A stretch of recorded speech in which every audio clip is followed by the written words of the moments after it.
Ito yung sa water cooler namin guys. Ano, yung pump na yan may problema. Diyan yung nakakabit guys oh, sa cooler namin.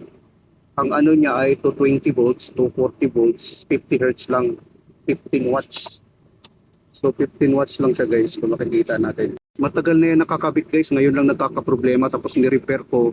Ano lang kasi barado lang siya. Ayan oh, kung makikita natin. Yan na yung diyan natin ikakabit sa wire na yan. 220 volts kasi siya eh. Diyan natin ikakabit. Yan, yung wire na yan. Tapos ngayong sinubukan ko ng nakabit, yung pinaandar ko, okay na siya. Yan siya guys, 50 hertz lang din siya. Dito sa Saudi, 60 hertz lang ginagamit. Pero hindi rin siya nasunog. Yan ang kaibahan talaga dito. Direct connection yan eh.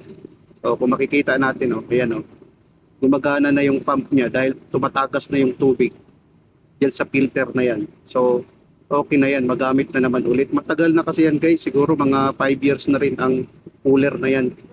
Fan cooler na yan.